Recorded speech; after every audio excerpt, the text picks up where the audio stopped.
Good morning बच्चों।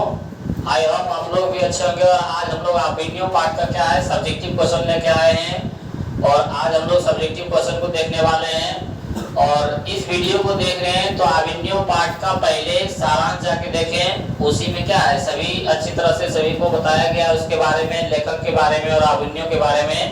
तो एक बार यदि सारांश को जाके देख लेते हैं तो ऑब्जेक्टिव और सब्जेक्टिव क्या है समझने में कोई दिक्कत नहीं होगा। और यहाँ भी कोशिश करेंगे समझाने का इसका सब्जेक्टिव में क्या है। तो देखते हैं हम लोग इसका सब्जेक्टिव में क्वेश्चन क्या क्या पूछा जा रहा है। तो देखते हैं, बोल रहा है अभिनयों। क्या है पाठ? अभिनयों। अभिनयों के लेखक कौन है?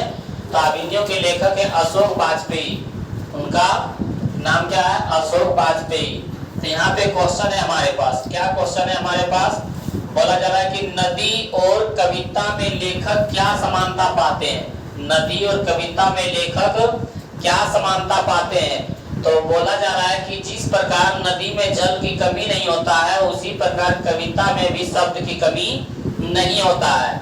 और बोल रहा है कि जिस प्रकार नदी में कोई जाने के बाद बह जाता है तो अलग दुनिया में खो जाता है, उसी प्रकार कविता को भी सुनने में क्या है, सुनते हुए अलग दुनिया में खो जाता है। तो वही यहाँ पे बोला जा रहा है कि नदी और कविता में समानता बताते हुए लेखक कहते हैं, क्या कहते हैं कि जिस तरह कई जगहों से जल आकर नदी में मिल जाते हैं, ठीक उसी तरह कई जगह से शब्द आकर कविता में मिल जाते हैं। जिस प्रकार नदी में क्या कई जगह से आके उसमें जल मिल जाता है, उसी प्रकार कविता में भी कई जगह से शब्द आकर क्या होता है, कविता में मिल जाते हैं। फिर बोला कि जिस तरह नदी का कोई अंत नहीं होता, उसी तरह कविता का भी कोई अंत नहीं होता।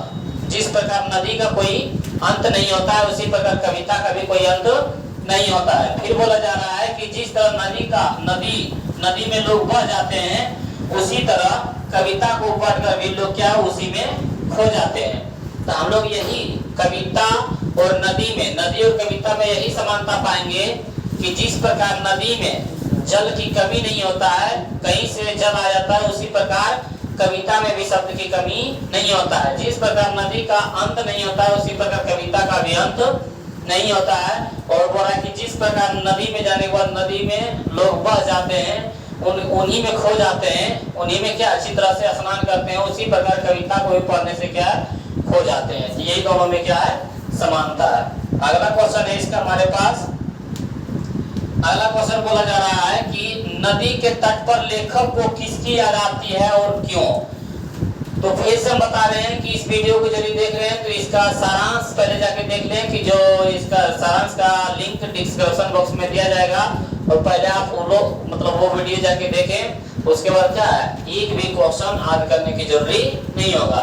तो बोला जा रहा है कि नदी के तट पर लेखक को किसकी याद आती है और क्यों। तो जब लेखक नदी के तट पे रोन नदी के किनारे बैठे थे, उनके तट पर बैठे थे, तो विनोद कुमार शुक्ल की याद आती है। ऑब्जेक्टिव में पूछ देगा कि लेखक को नदी के तट पर बैठकर किसकी याद आता है, तो विनोद कुमार शुक्ल की। और किस कविता की याद आती है, तो वही बोल रहा है यहाँ पे कि विनोद कुमार शुक्ल की कविता नदी के चेहरे लोगों की याद आती है। नदी के चेहरे लोगों की याद आती है। किनके द्वारा लिखा गया है, तो विनोद कुमार शुक्ल द्वारा, जो बहुत ही नदी के जल के बारे में भाव बताया गया है। क्योंकि उस कविता में क्या है कि लेखक ने नदी के बारे में बहुत अच्छा भाव लिखा है। किसने लिखा है, तो विनोद कुमार शुक्ल ने। किस कविता में, तो नदी चेहरे लोगों की याद, नदी चेहरे की लोगों में। तो वही बोल रहा है कि लेखक जो अशोक वाजपेयी है, नदी के तट पर बैठकर किसकी याद आती है, तो विनोद कुमार शुक्ल की याद आती है। और क्यों याद आती है, क्योंकि उनकी जो कविता है नदी चेहरे लोगों की, वो क्या है, उस कविता में लेखक क्या है, नदी के बारे में बहुत अच्छा भाव लिखा है, इसीलिए क्या आता है, आ जाता है। अगला क्वेश्चन है हमारे पास कि ला शत्रु। क्या है क्वेश्चन कि ला शत्रु क्या है और वह कहाँ अवस्थित है और आजकल उसका क्या उपयोग होता है। तो ला शत्रु क्या है, ला शत्रु क्या है। तो बोल रहा है कि ला शत्रु अभिनय शहर में ईसाई धर्म का मठ हुआ करता था। ला शत्रु क्या है, अभिनय शहर में ईसाई धर्म का मठ हुआ करता था, परंतु आज क्या है, कला केंद्र बना दिया गया है। हम लोग बोलेंगे कि ला शत्रु कहाँ है, तो अभिनयों में। किस धर्म का मठ है, तो ईसाई धर्म का मठ है, वही बोल रहे। लेकिन आज उसको क्या बना दिया, कला केंद्र का कला केंद्र बना दिया गया। तो वही बोल रहा है कि ला शत्रु अभिज्ञ शहर में ईसाई धर्म का मठ हुआ करता था, लेकिन आज कला केंद्र बना दिया गया। अगला क्वेश्चन है हमारे पास कि नदी के तट पर बैठे हुए लेखक को क्या अनुभव होता है। नदी के तट पर बैठे हुए लेखक को क्या अनुभव होता है। हम सारांश में बताए थे कि नदी के तट पर बैठे हुए लेखक को ऐसा अनुभव होता है कि जल स्थिर है और नदी ही बह रहा, उनका किनारा ही बह रहा।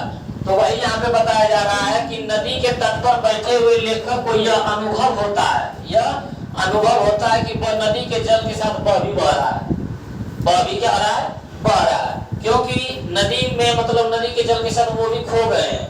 और कविता में लेखक ने नदी के बारे में बहुत अच्छा भाव लिखा है। तो हमारे पास क्वेश्चन था कि क्या अनुभव होता है, तो उनको अनुभव होता है कि नदी के जल के साथ क्या रहे, वह भी बह रहे हैं। कौन, लेखक भी बह रहे हैं। अगला क्वेश्चन है हमारे पास, आविन्यो क्या है और वह कहाँ अवस्थित है। आविन्यो कहाँ है, वह कहाँ अवस्थित है। हम लोग पढ़े आविन्यो दक्षिण फ्रांस में रोन नदी के किनारे बसा हुआ एक पुराना शहर है। आविन्यो कहाँ है, तो दक्षिण फ्रांस में स्थित है।